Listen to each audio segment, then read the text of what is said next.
Olá, queridos, tudo bem? Bom, vamos à nossa primeira videoaula sobre educação cristã. Lembrando que nesse período de quarentena, nós vamos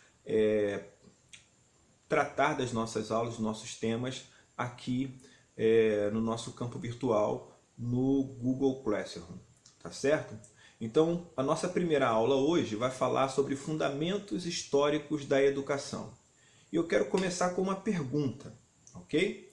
A pergunta é: por que estudar sobre os fundamentos históricos da educação? Por que falar sobre história da educação? Nós vivemos numa sociedade supermoderna, como diz o antropólogo Marco Augé. Outros autores tratam de hipermoderna,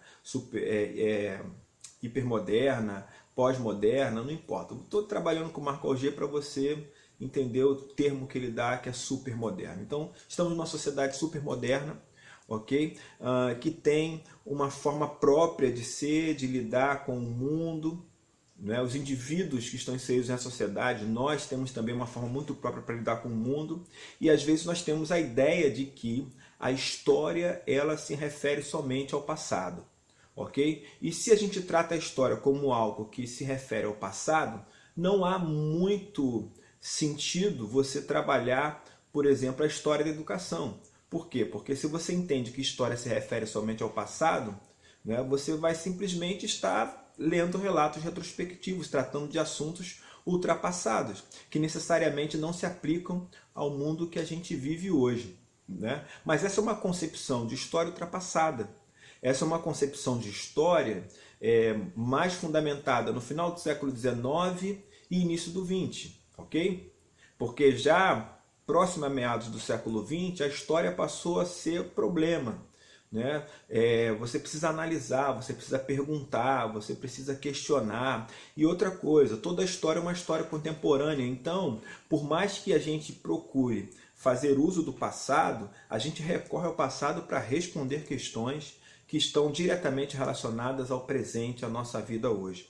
Então, quando eu pergunto a você, por que estudar sobre os fundamentos históricos da educação, eu estou tentando mostrar para você que, na realidade, aquilo que a gente vai estudar sobre educação ao longo do tempo tem a ver com a forma como a educação se apresenta hoje.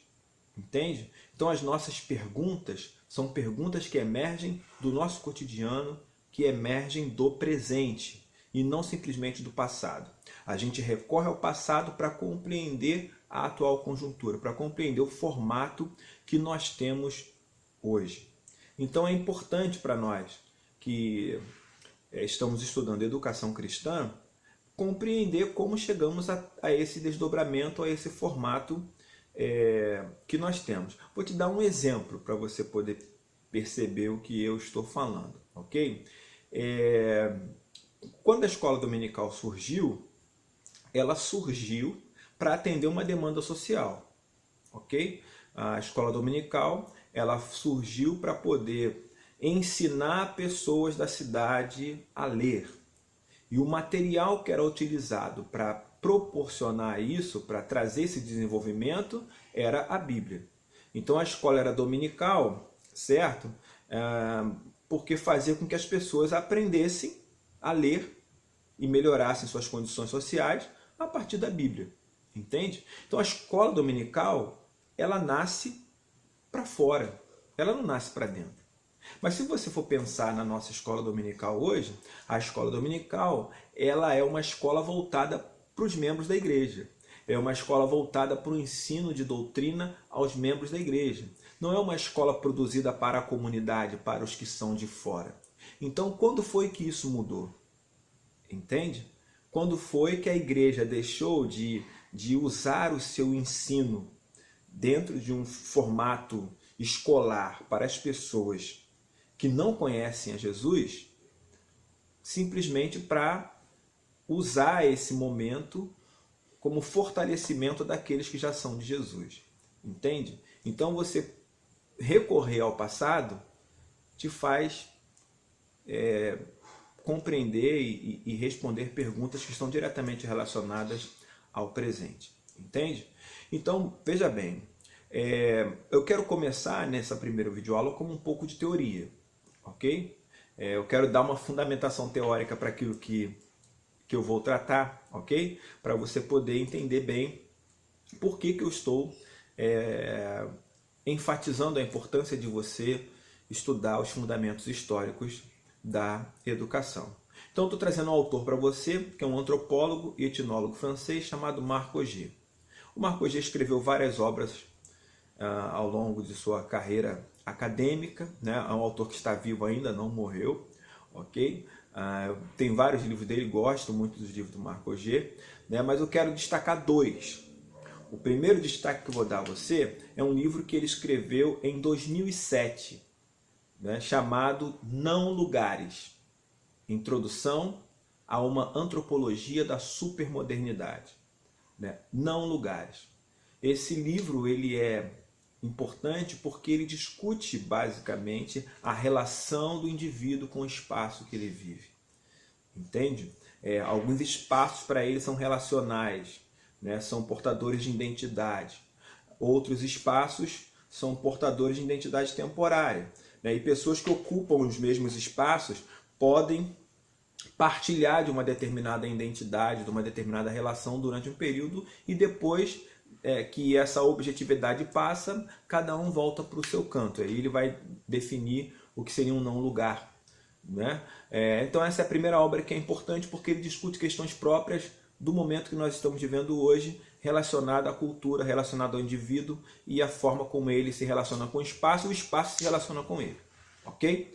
A segunda obra de Marc Augé, que é uma obra mais antiga, é O Sentido dos Outros, Atualidade da Antropologia. Essa obra foi produzida em 1999, mas ela traz conceitos como identidade, como ambiguidade, como ambivalência, outridade. Ele não trabalha com alteridade, ele trabalha com outridade, ok? Então são obras que nos ajudam a conhecer bem esse universo do indivíduo, essa troca ou essa reciprocidade cultural, como as várias sociedades, né, ou comunidades multiculturais, elas acabam influenciando umas às outras, ok? Então é importante essas duas obras para a gente poder compreender como outras culturas que tiveram contato direto ou indireto com as comunidades cristãs do século I, ao longo da sua história posterior, acabou influenciando na forma como ela desenvolve o processo de ensino-aprendizagem.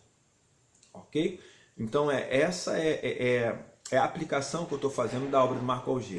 O Marc Augé, ele não é cristão, ele não escreve para a educação cristã, eu estou fazendo simplesmente uma aplicação teórica dos conceitos dele, ou da discussão que ele traz dentro da nossa disciplina, para poder enfatizar a importância de você conhecer os fundamentos históricos da educação. Ok? Então eu quero começar trazendo uma discussão dele sobre o indivíduo. Ok? E aí ele vai dizer o seguinte, que não há mais análise social que possa fazer economia dos indivíduos, nem análise dos indivíduos que possa ignorar os espaços por onde eles transitam. O que ele está querendo dizer com isso? Ele está mostrando que, na realidade, se você quiser ter uma análise social abrangente, né, uma análise cultural abrangente, você não pode deixar o indivíduo de fora. Você não pode ignorar a subjetividade desse indivíduo. Entende? Você precisa compreender esse indivíduo com todas as suas subjetividades, com todos os contatos socioculturais que ele teve, com os elementos que ele adota, é importante. Ok? Você precisa compreender a relação desse indivíduo com o espaço que ele vive. E precisa compreender o espaço também que ele transita, porque tudo isso vai influenciar na identidade, no comportamento desse indivíduo. Então não há mais análise social que possa fazer economia dos indivíduos, diz o Marc Augé.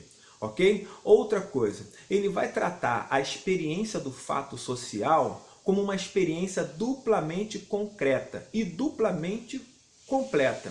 Ou seja, a experiência do fato social é a experiência de uma sociedade precisamente localizada no tempo e no espaço, mas também de um indivíduo qualquer dessa sociedade. Só que o indivíduo não é qualquer um, Ele se identifica com a sociedade da qual ele não passa de uma expressão. Então, para começar, o indivíduo ele é uma expressão da sociedade que ele vive.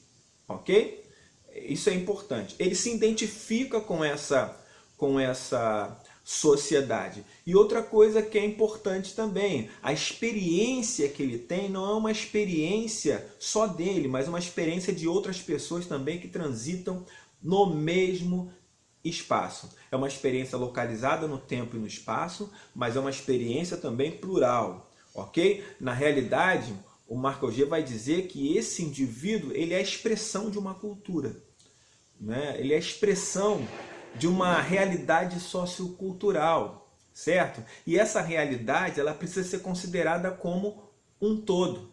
Por quê? Porque as culturas não se constituem totalidades acabadas, né? Os indivíduos não possuem identidades absolutas, simples e substanciais, né? Isso tanto no plano coletivo quanto no individual. As identidades são fluidas. Quanto mais você vive, quanto mais você se relaciona, mais isso vai afetar a sua identidade. A sua identidade está sempre em mutação. Você é um ser sociocultural, ok? Que a partir dos contatos que você tem com os elementos socioculturais de outras pessoas, de outras sociedades, a sua própria cultura vai sendo transformada. Você vai abandonando determinados elementos culturais, você vai agregando outros elementos culturais, você vai mesclando ou imbricando vários elementos socioculturais, certo? Então a sua identidade ela está sempre em construção. O Marco Aurélio vai discutir isso dialogando com Marcel Mauss, ok? Então para ele, o campo ideal de um etnólogo, por exemplo, né, é tratar todos os homens como médios. O que é isso? Todos os homens são representativos, né? Todos os homens representam uma cultura, né? Representam uma sociedade, certo? E essa sociedade se localiza no tempo e no espaço, tá certo? Então é importante você conhecer a sociedade para você poder conhecer esse indivíduo. Eu vou dar um exemplo para você. A gente às vezes tem a sensação de que parábolas, por exemplo, né, foram criadas por Jesus, quando lê os evangelhos. Mas não foram criadas por Jesus. Muito provavelmente Jesus aprendeu com outras pessoas do seu tempo. Tanto é que ele contava parábolas, ele não gostava de explicar parábolas. As pessoas estavam acostumadas com as parábolas. As parábolas tinham a ver com o cotidiano delas. Você não precisava explicar, entende? Então, assim, compreender o sentido do que Jesus está dizendo significa pegar a fala de Jesus e o próprio Jesus e colocar dentro de um contexto sociocultural. Percebe? Quando o apóstolo Paulo ele vai tratar alguns temas importantes na comunidade, como por exemplo o tema das mulheres e tal, isso emerge de uma sociedade, né? São elementos socioculturais, no caso citando Corinto, né? Gregos, romanos, judaicos, todas essas pessoas estavam dentro dessa comunidade que Paulo está se direcionando, entende? Então, assim, como era o processo de formação dessa mulher grega, dessa mulher romana, dessa mulher judaica, né? E isso para não falar em outras comunidades que estavam espalhadas também, porque Corinto era uma cidade portuária.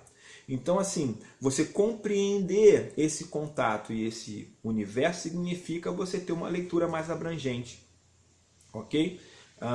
Da condição da mulher na antiguidade, nas comunidades cristãs do primeiro século, principalmente na cidade de Corinto, que era uma cidade cosmopolita. Entende? Então, assim, o Marco Aurélio nos ajuda porque, na realidade, ele vai em busca da singularidade. Mas para você acessar a essa singularidade, ok? Para você acessar, aplicando aí ao modelo de ensino-aprendizagem que nós temos hoje dentro das comunidades cristãs, né? Você precisa acessar uma sociedade maior. E quando você acessa essa sociedade maior, você precisa compreender como os elementos socioculturais dessa sociedade foram construídos, agregados ao longo da história. Ok? Então, estudar sobre fundamentos históricos da educação significa conhecer toda essa rede de relações, que vão contribuir para o formato que nós temos hoje. Então, Alger ele vai dizer, por exemplo, né, que cada etnia, cada nação, ela deveria ser considerada como uma ilha, certo? Uma ilha eventualmente ligada a outras. Ao mesmo tempo que é diferente de qualquer outra, né, cada ilhéu tem que ser considerado como homólogo do seu vizinho. Entende? Eu vou dar um outro exemplo para você. Né? Quando a gente olha para as comunidades cristãs de hoje, a gente ainda não conseguiu dissociar o modelo litúrgico que se usa hoje, nas diversas comunidades cristãs, do modelo litúrgico da sinagoga do século I. Entende? Então, assim, o modelo da sinagoga tinha a reunião num dia específico, tinha o ensino da escritura, né? Tinha pregação, tinha oração, tinham hinos, certo? E é basicamente isso que a gente usa. Por que isso? Porque nós, enquanto cristãos, surgimos de dentro de uma comunidade judaica. Ok? E a forma como essa comunidade via o mundo e interagia com ele vai influenciar diretamente as comunidades cristãs. A forma como os judeus do século I ensinavam, né, influenciaram diretamente as comunidades cristãs, que por sua vez, ao longo do tempo, né, foram saindo da minoria para se tornar maioria dentro de um império romano, até se tornar religião oficial. E aí você acaba imprimindo essa forma de ser, de ensinar, né, em outros lugares, entende? Você começa a ter o domínio do processo de ensino-aprendizagem numa sociedade que se torna marcadamente cristã, entende? A igreja ela vai dominar os espaços de ensino-aprendizagem, percebe? Então, assim, a gente passa por um período medieval, onde a educação estava na igreja, né? Posteriormente, né, Carlos Magno vai criar uma educação palaciana, mas mesmo a educação palaciana sofreu influência da igreja e do clero. Isso vai se desenvolvendo, percebe? Então, assim, se a gente for pensar no processo de ensino-aprendizagem, né, a gente vai ver que dentro do nosso conteúdo cristão de ensino tem o monoteísmo judaico, né? Nós temos parte dos nossos textos como sendo os textos judaicos, percebe? Agora, entenda, essa comunidade judaica ela também não era singular. Ela tinha aspecto de singularidade, mas estava situada numa região onde ela teve contato com muitos outros povos. Vários povos dominaram ali. Então, é uma comunidade que teve contato com os egípcios, inclusive Moisés foi educado, segundo a Bíblia, né, em toda a ciência egípcia, né? Mas não é só isso não. Se você for fazer uma comparação entre a lei de Moisés e o código de Hammurabi, você vai perceber uma relação estreita entre o povo hebreu e os povos da Mesopotâmia. Percebe?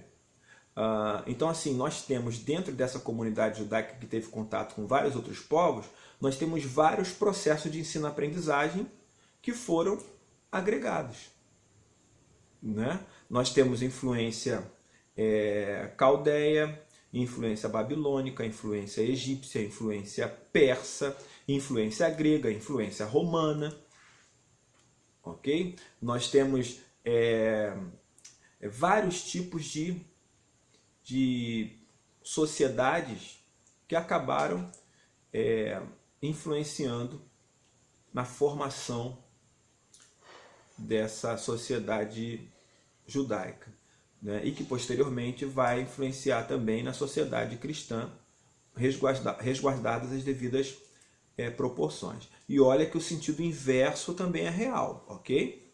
Então essa comunidade judaica, ela também vai influenciar as outras sociedades. Assim como hoje, por mais que a gente não tenha educação cristã como oficial, né, a nossa proposta, a nossa visão de mundo, ela também influencia as outras sociedades. Então, entende? Estudar sobre os fundamentos históricos da educação cristã é fazer esse tipo de relação. É conseguir olhar para a sociedade de hoje, olhar para as comunidades cristãs de hoje e para a proposta de educação cristã e para os métodos que ela utiliza hoje e conseguir encontrar similaridades e rupturas. Entende? Similaridades e rupturas. Ou seja, elementos culturais ou socioculturais que permanecem, elementos socioculturais que foram modificados e elementos socioculturais que foram abandonados. Tá bom? Então, assim, na nossa primeira aula, eu trago esse autor, Marco Auger, para você poder compreender a importância de se estudar os fundamentos históricos da educação, a fim de compreendermos o formato que nós temos hoje na sociedade supermoderna. Tá bom? Deixo um abraço aqui para você e até a próxima aula, nosso próximo encontro, na próxima semana, tá bom? Deus te abençoe aí e até lá.